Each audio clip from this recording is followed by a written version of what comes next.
What's going on, everybody? This is Christian, and this is Frank from Linemaker Sports, and this is episode 4 of Unsportsmanlike Conduct. Today, we're going to recap Thursday Night Football, a Super Bowl rematch from 2 years ago between the Rams and the Patriots. We are also going to give you, and by we, I mean Frank, give you some gambling advice for those of you that don't really know what it means and how everything works. So we'll be helping you out with all that. And we're also going to take a look at this weekend's slate of NFL games. It's week 14. The playoffs are a month away. And we're going to look at what we are looking for from each team, what injuries, and what will be the keys to each game. And we're going to be taking some questions from our Facebook Live audience as well. So a lot to go through today. But first and foremost, we'll start with the game last night. Frank, you're a Patriots guy. Patriots pretty much got shut out. They scored 3 points. So this was kind of an easy call, I'm going to say, honestly. It was an easy call to think of what was about to happen because you had New England that destroyed the Chargers 45-0, and everybody was obviously going to be way overhyped thinking that now New England had a chance to beat LA in their new stadium, and they didn't even come close. The offense for New England looked absolutely horrible. The offense didn't even show up whatsoever because they just, there was at one point, there was one possession where it was 1st and goal. I think they were at the 3-yard line. They ran 3 straight runs, didn't get it. 4th down comes. Cam Newton tries to do some type of little spread, little option play. And the option wasn't there. The linebacker read it. Yeah, nothing was there. It gets shut down. And you could just tell from that point that this wasn't New England's game, and they weren't about to do anything. Even they had pressure on Goff, a pretty good amount of pressure on Goff throughout the night, but they had no offense, and they couldn't get nowhere when they got no offense. Well, I think the week before against the Chargers too, there were so many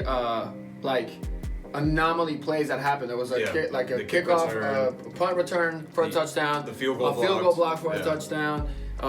Did they have a pick at some point? They just were a lot of those plays. Cam didn't even have 100 yards Exactly. passing, It wasn't really an offensive game for them. It was more like their defense and special teams carried them to get that score. So last night, I think definitely the pivotal point of last night was when it was 10-0, and then you got Cam Newton on a screen play. Throws like an ill-advised little screen pass, and it's pick six. The Patriots had just gotten to pick themselves exactly. That was a huge momentum shift right there. It went 17-0 there, and basically right there you thought New England's probably not going to fight back because New England doesn't have an offense really to carry them to come back from being down so much. Yeah, and I think also in this game people just jumped on the hype from that score, 45-0 New England over the Chargers. Because people forget, the Patriots were coming into this game 6-6. Mm-hmm. The Rams are 8-4. Yes. So clearly the Rams were the better team. And, they took care of business. Cam Newton finished 9 for 16, 119 yards and a pick. And they even benched him for Jared Stidham. Yeah. Kind of not sure what's going on there. I mean, at this point, it's kind of a lost season. I think this pretty much puts the nail in the coffin for the Pats. So. Cam looks horrible. He's been looking horrible. So there's really nothing else they can do. I don't know what they can do. Their defense is great. They do have a great defense, but the defense is only going to carry you so far. You need some bit of an offense to do something. Yeah, that's for sure. So we'll see where that goes. But other than that, let's move on and talk about some gambling advice. So for those of you that don't sports gamble, not really quite sure what means what, which was me not too long ago, I guess I'll ask you a question that I had for a long time. When I would look at the board, I would see a team. Let's look at a matchup. For example, the Cardinals playing the Giants, and the Giants are +3 and the Cardinals are -3. So what does that mean? So basically, this falls under sports betting 101. Obviously, these are the point spreads. So if Cardinals are -3, that means they have to win by more than 3. If they get exactly 3 and win by 3, then that means that you're getting your money back.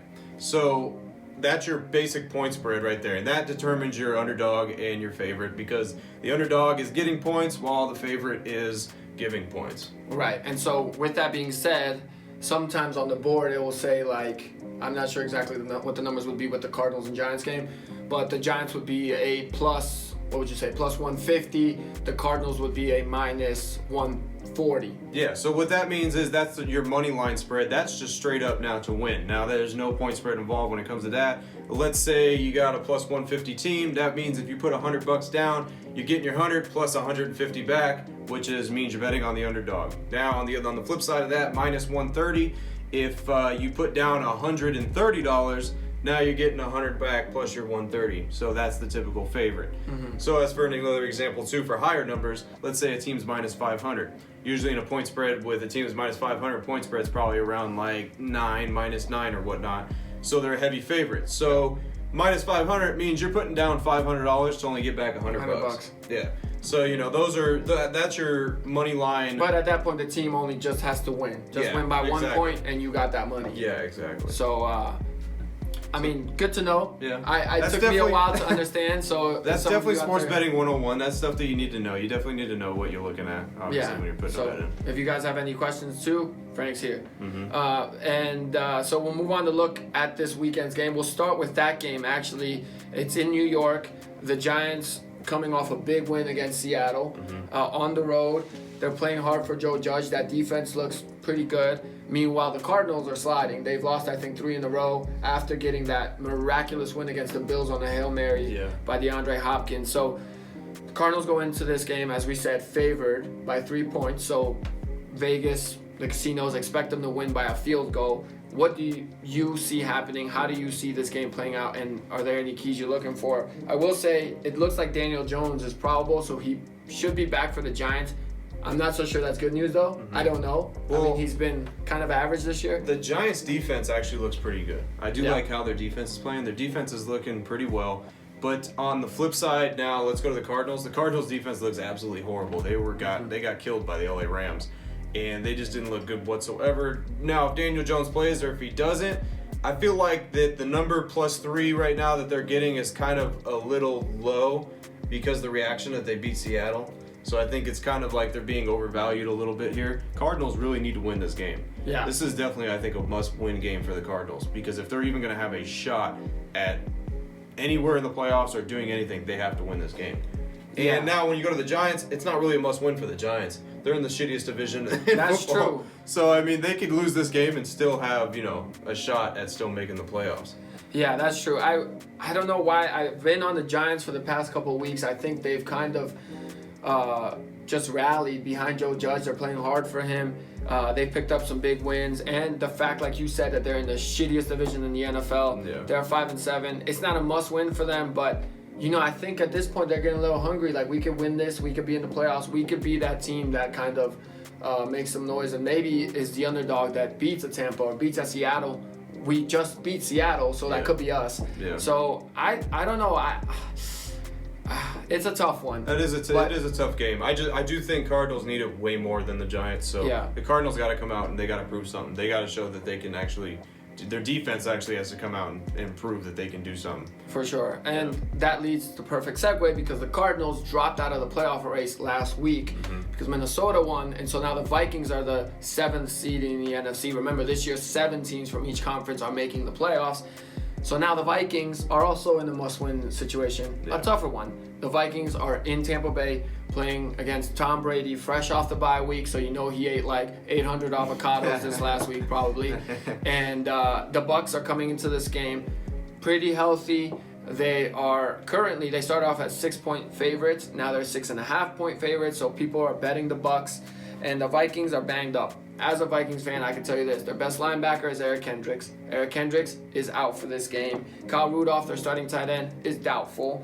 They have 3 offensive linemen that are questionable. So, you got to think maybe 2 of those guys actually play. So that's maybe not as terrible if only 1 misses, but 3 of them are questionable. And on top of that, their secondary stinks this year because they have 2 rookie corners starting, which they're pretty good rookies, but they're rookies at the end of the day playing against possibly the GOAT quarterback. And one of those rookies, the first-round pick, Jeff Gladney, is questionable. And last thing, their best defensive pass rusher on the defensive line is DJ Wanham. He's also questionable. So everything here just looks, I'm sorry, I'm not trying to be a pessimistic Vikings fan here, but this just doesn't seem like the matchup for us this week. Now, here's the thing with this matchup. Tampa Bay. This team is definitely dysfunctional when it comes to not knowing what you're going to expect from them. 1 week they show up and they look very solid. They look like a Super Bowl playoff team. 1 week they show up and they don't even look like they deserve to be in a playoff race whatsoever. So it's kind of tough to know what to expect from these guys. Now, you got Brady comes out there. He's thrown a lot of questionable passes this year. He's just looking a little bit off certain ways. Like he's throwing a pick here and there that are very questionable in a lot of these games. And I don't know. I mean, Minnesota they have barely won these last 2 games that they've played. They barely won them. So it's like you're going into Tampa now, you're hurting. I think that definitely reflects why this spread has moved a little bit from Tampa being -6 to now -6.5. I do think it'll probably go to 7. Yeah, I'm almost surprised it's only 6.5. Yeah. Just based off the injury report that the Vikings have put out there, they're expected to be relatively high scoring. The over/under's at 53 right now, so we'll see. I guess the one thing I will say, Kirk Cousins has been playing pretty lights out for as much shit as he takes. Yeah. He's been playing pretty well lately, and if there's any offense that could keep up with Tampa Bay, it's probably the Vikings. That offense has been good, but like I said, 3 offensive linemen, and this has been my thing as a Vikings fan. Everybody shits on Kirk Cousins, but that offensive line has not been that good, and I don't care who you put back there, unless it's probably Patrick Mahomes, who's the most, or him, or Lamar Jackson, who's some of the most mobile quarterbacks, or Russ Wilson. Yeah. Even Brady with an offensive line that's garbage will not be a good quarterback back there. So definitely true. We'll see what happens there. Kind of a must-win for the Vikings, considering they're pretty much, in a way, tied for that last playoff race and need the Cardinals to lose to the Giants. So to keep up there. Now, 2 teams that are most likely not making the playoffs this year. I don't know what you make of these 2 teams. I guess if I were a GM, this is probably 2 of the teams that I'd least like to be general manager of right now, and that is the Texans, who don't have a first-round pick, and the Chicago Bears, who are at home and just lost another game last week in which they were up by 10 points with just over 2 minutes left, and they gave up that lead to the Detroit Lions and lost. So Chicago trying to, I guess, salvage the season. They're on the outside looking in for the playoffs. Houston's pretty much eliminated. This game is in Chicago, and Chicago is the underdog by 1.5 at the moment. What do we think here? I mean, when you got Chicago, you got Houston. Chicago's defense, I was bragging about last week, saying that their defense is actually pretty good, and I don't know what's happened. All of a sudden, their defense has been shredded. Their defense got shredded. They got shredded by the Lions last week. I don't know what to make of Chicago now. The offense has picked it up with Trubisky now. It seems like they're actually moving the ball. It seems like that they can score some points maybe now. Now, flip side, you got Deshaun Watson in Houston.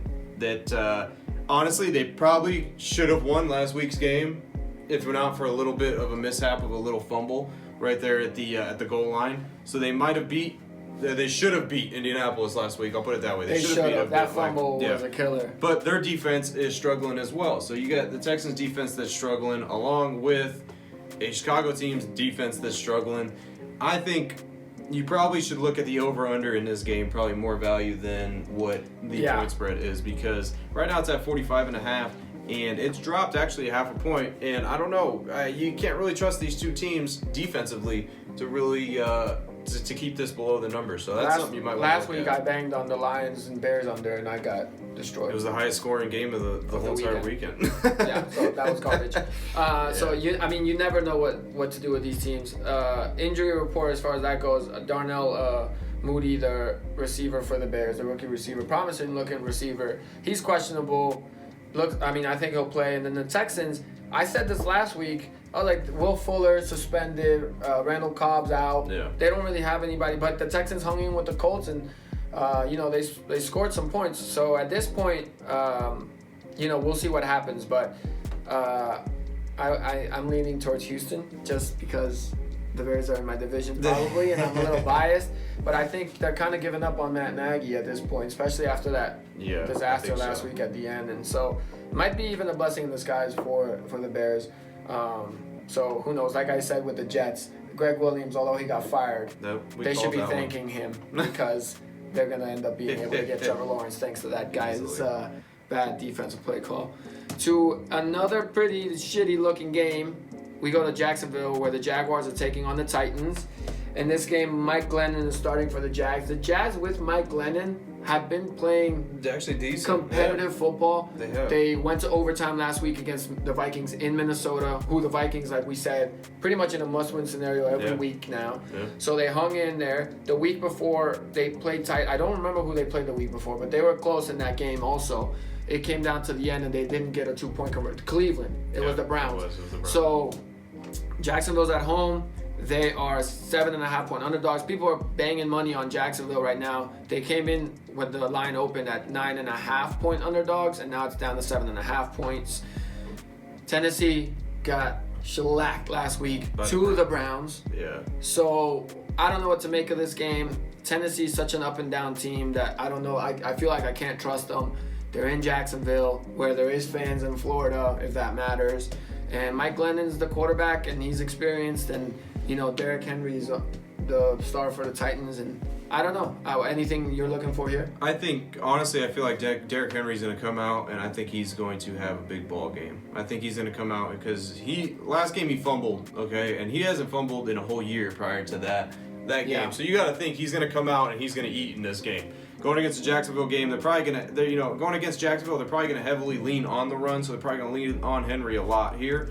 And people are falling for Jacksonville because they're thinking that they're going to snatch one of these games and win one of these games here with Glennon at quarterback, how close they've been coming. They don't look like they're quitting on the season. Yeah, so that's why this number has dropped from 9.5 quite down to 7.5. I mean, that's quite a bit of a drop. You're almost getting below that touchdown, giving up a touchdown, or getting a touchdown here. So, I mean, I think a little bit too much value is being put on Jacksonville because I think Tennessee's angry. They're probably very angry from that getting absolutely embarrassed. They did battle back. They battled back, they did, but that was pretty much still, they got embarrassed. Yeah. They got embarrassed, and their defense, they got absolutely shredded. Right. So I think the defense, they have something to prove.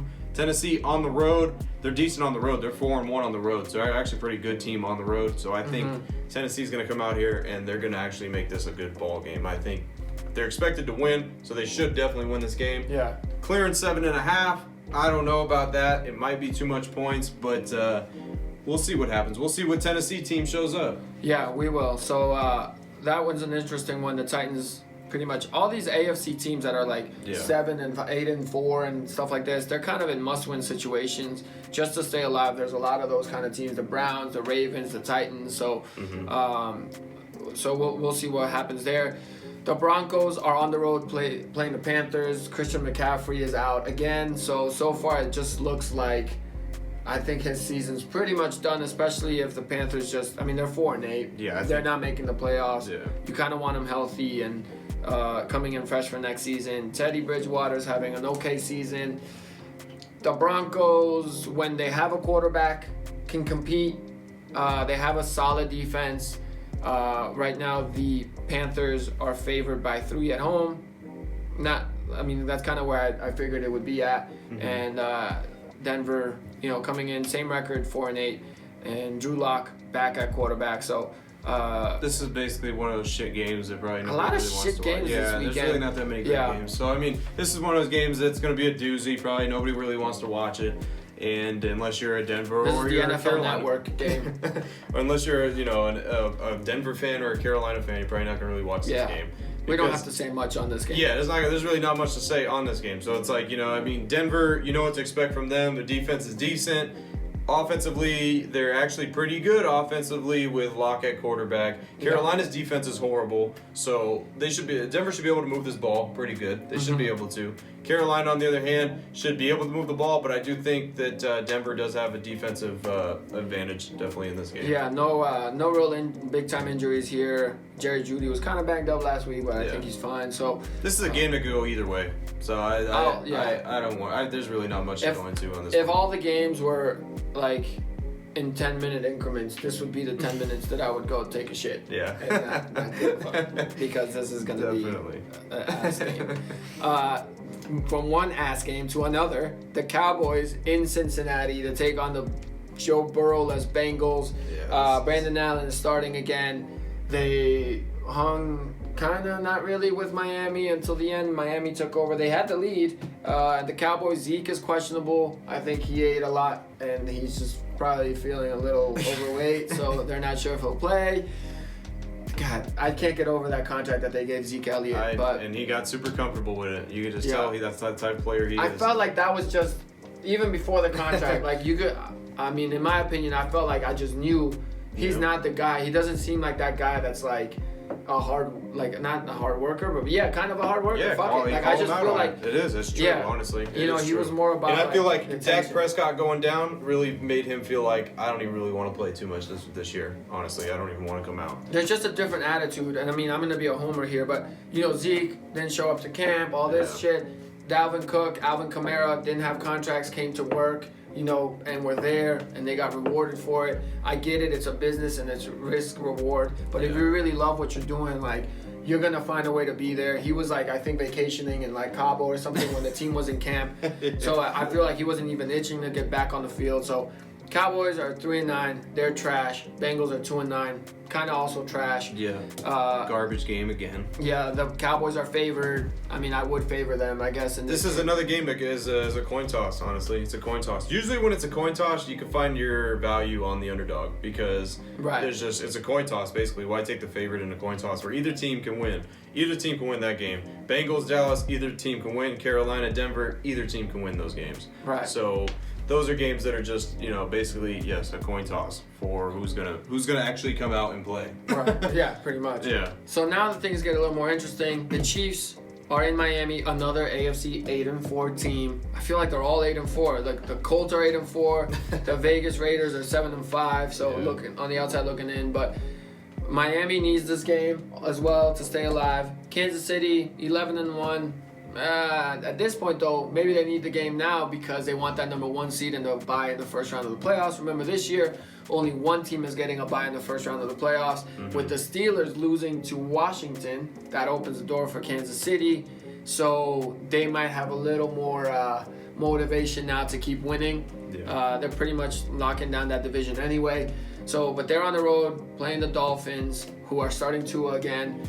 I get it. You want to start Tua, but I feel like they're screwed. The fact that they have a good team, because I would be starting Fitzpatrick. If Fitzpatrick was starting in this game, I'd be all over the over in this game because Fitzpatrick lets it fly, and Kansas City's defense is suspect. Right. And this would be a shootout. It'd be going back and forth, back and forth. With Tua playing quarterback, it seems like Miami's offense is very conservative. They don't really take too many shots because they don't trust him. Obviously, they don't trust him to take big shots down the field. So. Maybe this is the game where you're like, you know what? We're going to trust you here because we have no other option. Just fucking go. I don't know. Honestly, in my opinion, I think they're going to try their hardest to slow the game down as slow as possible to keep Mahomes off the field and just go at a very, very slow pace. And that's their only way they're going to have a shot at beating Kansas City this game. Yeah. Was the Super Bowl in Miami last year? It was, right? It was. Also, the Chiefs are going back to that stadium. That's where they got their Super Bowl. So it's just good memories for them there. It's a tough game. Like I said, if Fitzpatrick starting, I'd love the over in this game because it would be a complete shootout. Right now it's at 50.5 points. And with Tua, I think that they're going to drastically try to just drain the game and just go as slow as possible. Keep Mahomes off the field because we already know you put Mahomes, you put Kansas City on the field, their offense is just lights out. They can score literally whenever they feel like it. It seems like. Unless last week when you're in the red zone 4 times and you scored 4 field goals, horrible. Which should never happen because obviously this week that's not going to happen. So they get in the red zone this week, they're scoring touchdowns. That's true. So we'll see what happens in this game. We'll see what happens. Clyde Edwards this is going to be questionable. And this is going to be a big test though for Miami. So they're so stacked. Yeah, Edwards-Helaire is questionable. I know. But who cares? Because the Le'Veon Bell's right behind there. So it's like who cares, right? I mean, but this is going to be a very good test for Miami. They really are like the Warriors with KD of football right now. It really is. And we're going to see where Miami is after this game. You're going to see where they are defensively, offensively, where they stand. I mean, they're trying to keep up with Buffalo too, who the Bills are 9-3. So if the Bills happen to lose, Dolphins end up somehow winning this game. Yeah, we'll see. This is going to be a good game. Wouldn't that be something? This will be a good game to tune into, I think, honestly. For sure. Are not really our Las Vegas Raiders because I'm not like a Raiders fan, but we live here. So our Las Vegas Raiders are playing here at home at Allegiant Stadium. Awesome looking stadium from the outside. I've been in it by the way before, and it's super sick. But they have no fans in there, so they're at home taking on the Colts. This is a very important game. The Raiders, it's a must. If they lose this, they're out. I'm pretty much certain because they're not gonna make up ground on like 3 AFC teams. So they're coming off barely beating the Jets, which the week before they dropped a stinker to the Falcons. I mean, if the Raiders want to be respected, they have to win this game. They're underdogs in this game to the Colts, like I said, and the Colts also kind of just barely scraped by and beat the Texans, like you said. They probably shouldn't have won that game. So I'm not sure what to make here. Xavier Rhodes, though, the corner for the Colts, is questionable. That I think is crucial because he's pretty much had a comeback season after not playing as well with the Vikings last year. So if Rhodes is out, the Carr is gonna have a field day. Yes. And it's almost like here I would bang the over too because I think the Raiders need to come out with a bang. And if Josh Jacobs doesn't play, he's questionable. They probably won't run the ball as much. Yeah. And the Raiders also have their corner Arnett and their safety Abram questionable. So if a couple of those guys miss these games, it might be a shootout. This might be that kind of game. Yep, and honestly, I kind of am feeling the same way because honestly, when you come to when Vegas, their defense is a suspect, and you can tell their defense suspect because the Jets go and put 28 points on them, and the Falcons put 46 on them. So there is holes in that Las Vegas defense. And on the Indianapolis side, Deshaun Watson was moving that ball. He was able to throw that ball. He was looking actually pretty good against them. So Indianapolis' defense has looked also suspect the last couple of weeks. So both defenses look pretty suspect here. Phillip Rivers is going to air it out. He always does, no matter what happens. No matter if they're winning or if they're losing, Phillip Rivers just throws that ball. He loves to throw the ball. Derek Carr is not going to be afraid to throw the ball. He never is. So there's going to be stuff with that as well. So, I mean, I don't know. This is a game where probably, like I said, we should probably look at the total. Yeah, that's what I would look at too. The Jets, who, as we mentioned, just barely lost to the Raiders, and they are 0-12. They're 4 games away from locking down Trevor Lawrence pretty much, unless he pulls some shit where he's like, I don't want to play New York, which I don't know why he'd do that. It's probably one of the best markets to be at as far as that goes. So the Jets go into Seattle. We just saw the other New York team, who was a big underdog, go into Seattle and beat Seattle. The Seahawks here, I feel like, need to win. They're 8-4. Yeah, I think there's no doubt they're going to win this game. I think so too. There's no doubt they're going to win the game, but how much they're going to win. Yeah, how much they're going to win by. They're going to win by 2 touchdowns? I don't know because I don't know about their defense. Their defense, and what do I always say? Like I said last week, defenses that are suspect and they lay double-digit spreads, you usually never want to play them because you, like I said, to cover a double-digit spread, you need a good offense, good defense. Because you need to score, then you need the defense to stop the other team. And the Jets put up points last week against the Raiders too. They did. So Seattle's defense is a little suspect. I mean, the over/under is 47 in this game, and we'll see what happens with that one. Seattle, though, now that the Rams just won on the Thursday night game. Yeah. Now they're looking for a wild card spot at this point. I think the Rams are going to take that division. The Rams, what's their record now that they won? I'll look it up right now real quick. The Rams record is 9-4. So, I mean, Seattle could keep up with them. So if they win this, they're both 9-4 and, kind of a heavyweight battle for that division. Obviously, you want to win the division so you could be at home in the first round of the playoffs. But this year, who knows? But, I mean, obviously the higher seed is always better. You just rather be that. Competitively, you just rather win. Yeah. So we'll see how the Seahawks respond after that game. We look at Washington is on the road to take on the San Francisco 49ers, and by on the road, this is being played in Arizona because in California, the Niners were pretty much evicted from home. Yeah. So it's so stupid. Yeah, this game exactly in San Francisco, the 49ers are favored by 3. I kind of like Washington. They've been playing pretty well. They have something to play for because they're 5-7, but don't forget they're in that shitty-ass division, so they're tied with the Giants for first. And they have Philly right behind them at 3-8-1. I guess Philly's pretty much out of it. They're 2 games back, or a game and a half. Yeah, they're pretty much done. But at this point, Washington goes as the underdog against the 49ers. The 49ers just lost last week. So interesting game here. No big injuries except Washington has Antonio Gibson out. That's the running back that put on a show against the Cowboys. But they just have that defensive line that I think is kind of coming together. And if they can put pressure on Nick Mullins, because remember the Niners have been banged up all season long, that could be huge. The Niners are 5-7, very slight chance of making the playoffs. Nothing really to. This is a tough game. This is a tough game because you don't know if San Francisco is going to show up and ball out, because they might show up and ball out, but you don't know because Washington's defense has been good all year. Washington's defense has been pretty solid all year long. Yeah, like there's nothing new to what they were doing against Pittsburgh. But to be honest with you, we go back to that game. I mean, there's a lot of weird stuff that happens in these games when the referees have a lot of control over what happens, especially in that Pittsburgh game. There was a lot of calls that went Washington's way to set them up to the momentum to go in their way. But that's for another discussion, I guess, another time. But in this game, very tough because this is basically one of those coin flip games again. Because either one of these teams can win this game. Depends on which team decides to show up. Right.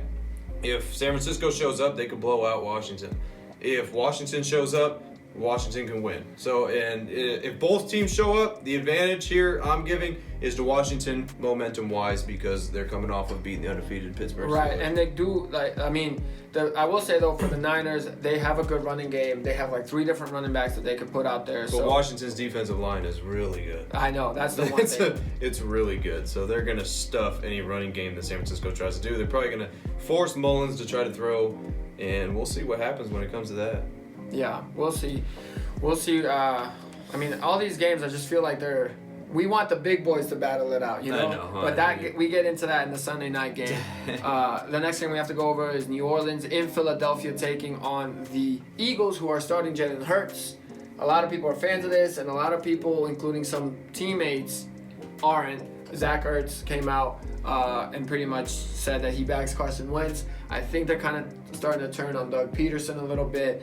Philly comes in here 7-point underdogs. I like the Saints here. Obviously, they still have their backup quarterback starting. Drew Brees is still out. But they've been proving that they can win these games without Drew Brees. They're 10-2. They're trying to, put that division title, in their resume again. And they have a pretty good lead over the Bucs. So I think if they win this and the Bucs lose, I think that's it. I think pretty much the Saints take over that division and win the division. So we'll see where this game goes. The over/under is pretty low at 43, I think, for this game. Kamara, obviously you have a lot of studs on that Saints team. Meanwhile, the Eagles, I think with Jalen Hurts it gets exciting. He's a quarterback who can run, who can pass. He didn't play amazing against Green Bay, but he did throw a touchdown. He was kind of their only life. Yeah, he did throw a touchdown on 4th and 18. On 4th and 18. Obviously, the game was kind of over at that point, but we'll see how this goes.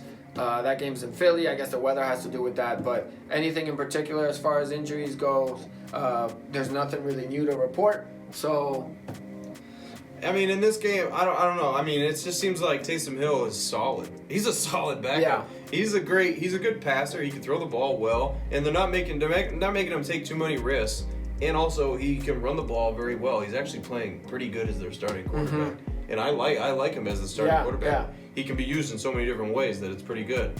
Now, Philly starting Jalen Hurts, again, we don't know. We have no idea what to expect from them. We don't know what to expect from how they're offensively. Sometimes that's the scariest for the defense because they don't really have any film to watch. Yeah, so that's what I'm saying is who knows? What if Jalen Hurts comes out and balls out? We don't really know. We don't know really what to expect from him, and I feel like he should come out and feel like he's got nothing to lose. Obviously, he should come out and just ball out. But God, that line's 43. People banging the under on this game. Yeah, there's a lot of people. The money is on the under in this game because basically they're probably thinking Philly's not going to score too many points and that Jalen Hurts is not going to take too many chances. Yeah, I think that's what they're banking on. But this is a game. What else is he gonna do? I think he is. Yeah, I don't know. It's up to the offensive coordinator. How's the offensive coordinator gonna use him? And they're playing a top dog in New Orleans, so it's not like they'll be go out and just don't lose this game. Yeah, they know they have to go fire out. I think this is a sneaky game, so watch who you bet on in this game. This is gonna be a sneaky game. If you decide to bet the game, just watch it. Watch what you look at. Now, Green Bay,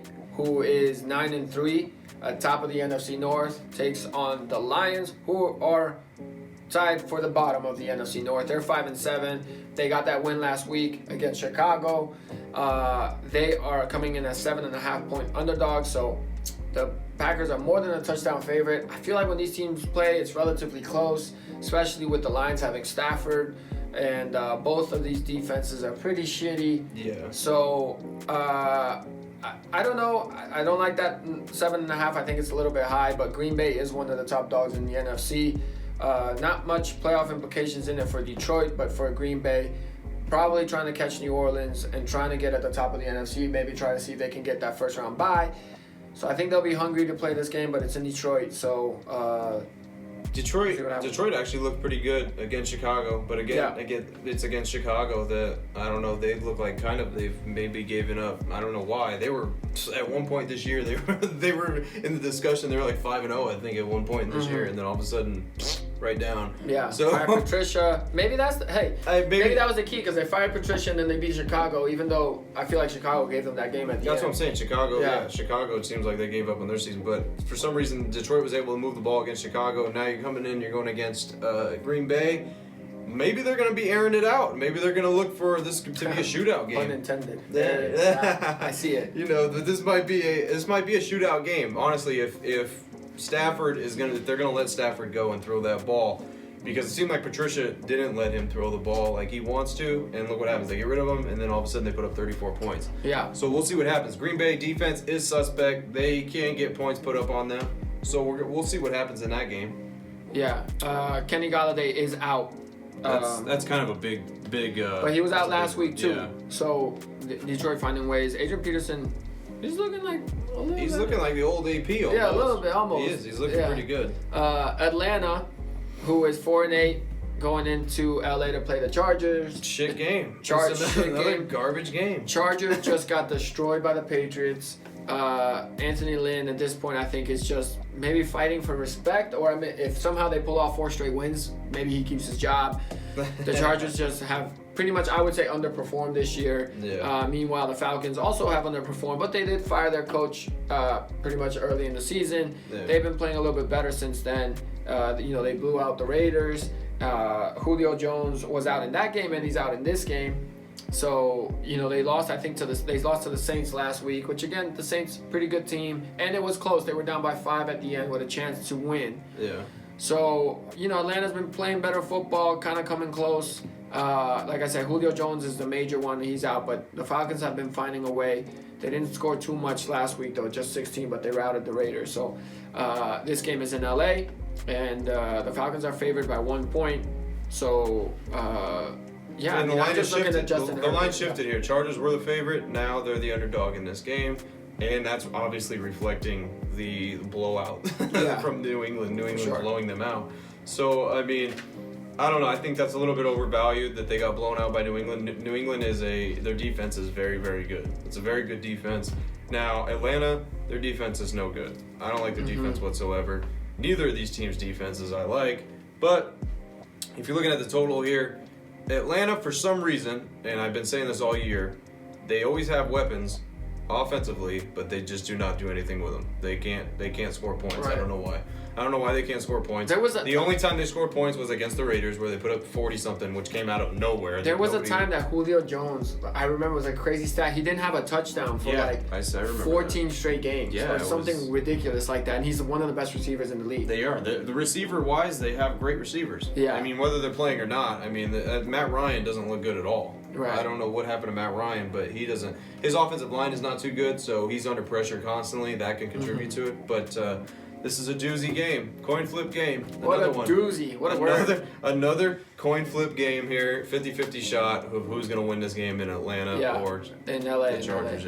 Yeah. All right. Well, enough with the shit games. Now we're talking some good games. Yep. Now we have Pittsburgh, whose undefeated season is over. They finally lost.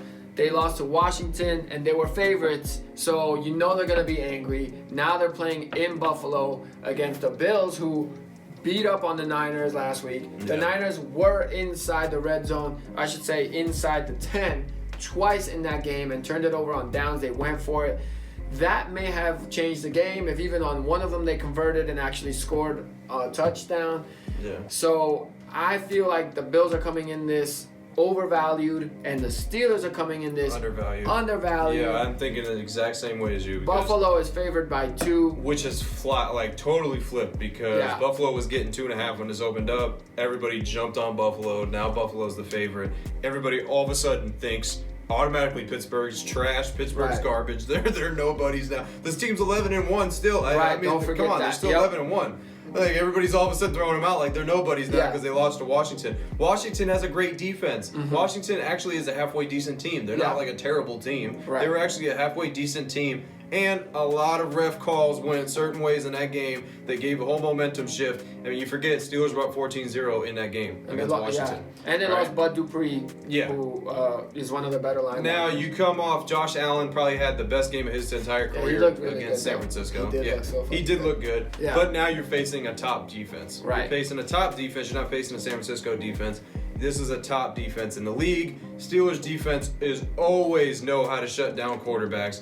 Mike Tomlin will cook something up for this. Yeah, especially when it comes to Josh Allen. He's going to know how to confuse Josh Allen. I think he's obviously going to make him, he's going to force him to make some very difficult calls, like to throw if he passes here and there. They're going to put a ton of pressure on him. And I just think this is a very overvalued game for Buffalo. Watch out if you're thinking about, getting on Buffalo here. Buffalo is a good team. Don't lie. They are a great all-around team. Pittsburgh's a great all-around team too, guys. So don't be sleeping on Pittsburgh just because they lost to Washington. Right. That's true. Yeah. We go to the Monday Night Football game, who I feel very similarly about, actually, because it's Baltimore going into Cleveland. Baker Mayfield looked just as good as Josh Allen last week. All of a sudden, he's Dan Marino out there throwing zip touchdown passes everywhere. He had 4 touchdown passes, I think, in the first half. They were routing the Titans. The thing with him is when you put pressure on him, he doesn't deliver. Now, I did question him that last game before the game, and it backfired because the Titans looked like ass, and Baker actually looked good, so I got to give him credit. I just can't get over that.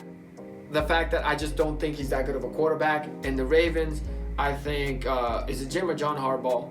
I don't know which one. One of them. You don't like the Harbaugh brothers. You think they're ass. But, I think the one thing with the Ravens is defense has been pretty good these past couple years. Lamar Jackson kind of obviously started shining, so that got all the hype. But the Ravens defense, I feel like, has always been like a legitimate defense. It has. This year has dropped a little bit, though. They have dropped a little bit defensively and don't look as great as they once were. As every year in, year out, Steelers, Ravens defense, you usually always counted on that they're going to show up, and they're great defenses. They're underdogs. This year, Ravens defense is a little suspect in what they are to the usual. Okay, they're giving up points. They're giving up rushing yards, which is kind of weird because usually they're always leading in rushing defense. Right. So it's kind of tough here. Cleveland, heavy run team. They love to run the ball. So I don't really know what to make of this game. This is going to be a good game. And people, I think, are going to hop all over Cleveland at home. I do think they're going to hop all over Cleveland at home because it's just you're getting the underdog, and Cleveland looked absolutely fantastic last week. But you got to think, Tennessee still put 35 on them. They still were able to come back and score, so it wasn't a complete shutout. Like, they're still suspect. Now you're going against Baltimore, you're going against Lamar Jackson. You always know against Lamar Jackson, it's going to be a kind of a wild card. I do worry with the Browns that they can get caught up in the hype. They're 9-3, the first winning season since I think 1874 or some crazy shit like that. And I think honestly with Mayfield coming out and he balled out that last game, he's gonna be thinking he's hot shit. Yeah, and I think he's gonna try to just be throwing the ball in certain areas that he probably don't belong throwing. And Baltimore's defense can pick that off in the secondary. They can. I'm gonna tell you this: if Baker somehow starts off this game and is playing legit, he's gonna do some ridiculous quarterback thing, like try to do one of these dances or some shit like that. That's like not what you see out of like the professional quarterbacks, because he's gonna get just so like caught up with the hype and shit. You know how Baker is. So I don't know. I mean, these two games are my two favorite games of the weekend. I think they'll be close. I think they'll be fun. I think there's playoff implications for all four teams in the Pittsburgh and Buffalo game and the Baltimore-Cleveland game. Baltimore has to be the hungrier team here, because if they lose, I think their season's pretty much all but done. Whereas Cleveland, kind of in the driver's seat. They're comfortable, first winning season. Yeah. Baker's looking amazing. They're talking about how they might be that sleeper team that makes a Super Bowl run. And sometimes I think when that noise starts coming, it just seems like that team is very susceptible to listening to that outside This is noise. definitely another check for Cleveland. They are going to have to beat Baltimore to think that anybody can take them serious whatsoever. Yeah, They said that about Tennessee. They went in there and they did that to Tennessee. Now they got to do it against Baltimore. Baltimore is a tough team, and especially it's getting down to crunch time. So Baltimore's going to have to start stepping up here. Yeah. They got to rack off some wins. So, and if Cleveland wins this game and Pittsburgh loses, Cleveland is one game back, and they play each other again before the season ends. Yeah. And wouldn't that be something? I will say, if the Browns win the division, all hail Baker. Yeah, because that would be a huge accomplishment, especially a Pittsburgh team that I don't think they're the Super Bowl team at all, but I do think they're a pretty solid team. 11-1 is a legit record. Like, they have their flaws, like every team does, except the Chiefs maybe. But Chiefs' flaw is the defense. The defense, yeah. If the Chiefs had a defense that was only giving up, let's say, 15 points per game, oh, it's over. There's nobody beating them. Yeah. There's nobody. Right now, would you take the Chiefs or the field? I mean, their defense is suspect, man. I'm telling you, if you get another good offense that's in there playing Kansas City, I mean, if you have another offense that's going to be put up against Kansas City that can put up points, I don't know. I'm taking the other team, honestly. I don't know. I like to see like Seahawks Chiefs. I like to see that game. Honestly, because I think Russell Wilson will tear shreds in the Kansas City defense. I just think that the Kansas City defense has more playmakers, like Tyrann Mathieu. They do, but they're don't they have Marcus Peters? No, he's on the Ravens. Yeah. Who's the corner that they got? I can't remember. But the Chiefs, I feel like they just have more playmakers. It's set up for the Chiefs to go and repeat again, but their defense has to get better. In the NFL, that just doesn't happen, and that's why you're like hesitant. It's just and I don't like defense. I mean, a defense always is a part of a winning championship team, always. Yeah. So when the Chiefs won the championship, their defense was still pretty good. Their defense was actually pretty good, and it showed up. Their defense this year has not been that great. I will say this. I feel like after this week, you're going to have an idea, because if the Bills beat Pittsburgh, the Bills might be that team. Yeah. Not going to lie, because they look legit. I think Aaron Rodgers can shred the Kansas City defense as well. The only thing with the Packers of why I'm hesitant, and I've tried completely to be unbiased here, it's just, again, their defense. I do think Kansas City defense is a little bit better than the Packers, but the Packers, to me, coming out the NFC, it's either them or New Orleans, because even Tampa hasn't shown it yet. But like I said, there's just a lot. This week will tell us a lot, except maybe with Tampa, because I do think Tampa, if they beat Minnesota, I just feel like the Vikings are so banged up that it's not. The Vikings are barely, if they make the playoffs, they're not that good. Like, and I'm a Vikings fan, but they're the 7th seed for a reason. And they've squealed by on wins that they should have Right, they squealed by the Panthers. Easily. They need a game-winning field goal. They need a game-winning field goal in overtime against the Jaguars. So Tampa Bay is the only team that I feel like we won't still have a clear, unless they lose. If they lose to Minnesota after a bye week at home, then I think at that point, then I think they're frauds. and I love Tom Brady, but I'm sorry, that's not getting it done with all those receivers and all those weapons. So, so I'm excited. This seems like an underdog kind of week. Seems like it. Maybe bang the dogs on this see. one. Yeah. Not like that, perverts. But this definitely seems like a good week for if you're gonna gamble on the underdogs. But we'll see. Before we leave you, do you have a free play that you like from this slate of games? The free play that I'm probably going to rock with to give you guys is, we talked about this game already, and I am going to take the over in the Raiders game. Okay. That's going to be my free play over in the Raiders game, because I do think both these teams are probably going to come out there, and this should be a shootout type game. It's set up for that way. It's 52, so you're sticking with over 52. Yeah, I'll rock the over 52 on that. All right, I'm going against the public, because this game, the Saints-Eagles started off at 46 over-under. It's dropped all the way to 43. I think Philly can put up 20 points with Jalen Hurts in this game. And if they're being 7-point underdogs, that means the Saints would have to score about 27, which I definitely see it. So 27 to 20 is 47. More than 43. So that's the way I'm breaking that game down. I'm definitely going to sprinkle a little bit on the over for this game. Over 43 for me on the Saints-Philly game. I think just with Jalen Hurts, it's just more dynamic. Even if he makes mistakes, that's still putting the Saints, giving the ball back to the Saints, and then that Eagles defense will get tired. I just think that points are going to be up there in this game. Yeah. And Jalen Hurts and the Eagles have that garbage time touchdown feel. He's a rookie. They're going to try to give him as many. If they're losing 30-10, at that point it's 40 points total. Guess what? They're going to give Jalen Hurts the ball and be like, hey, show us what you can do. And he's mobile. Yeah, and then the Saints defense kind of slacking, and at that point, he's mobile, maybe get a garbage time touchdown and bang it over again. So that's my free play. Like, I would trust this guy a little bit more. This is Frank from Linemaker Sports. Tell us more about Linemaker Sports. Tell us what it is for people that don't know. All right, for those of you that don't know, guys, we give you guys what to play. We tell you guys what to play, all right? We have a team here at Linemaker Sports that come up with the plays, and we do every single major sport, and we do also soccer, international soccer as well. So make sure you guys check out all our social medias at Linemaker Sports. Make sure you guys check out our website, linemakersports.com. If you want to know more, message us. We will let you know. This is Unsportsmanlike Conduct.